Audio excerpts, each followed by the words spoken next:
Let's listen to the first pre-chorus in my Christmas song, Born in Bethlehem. There's a feeling in the air, like 1,000 gentle prayers, as silence falls over the land. Come gather one and all at the stable. The hour is close at hand. Christmas always brings a kind of special feeling in the air, doesn't it? Although I must admit, the older I get, the later it seems to come. I remember as a kid getting excited about Christmas very early.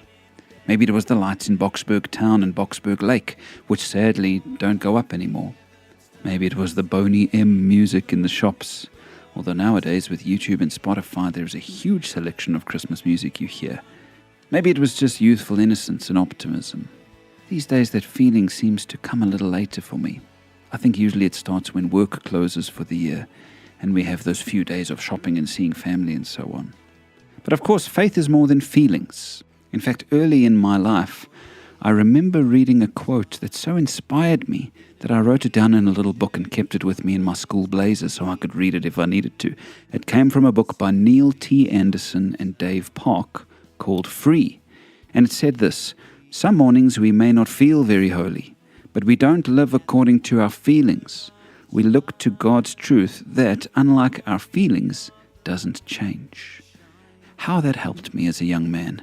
My feelings are going to change, but God's truth is the same. So base your life on His truth, not on how you feel.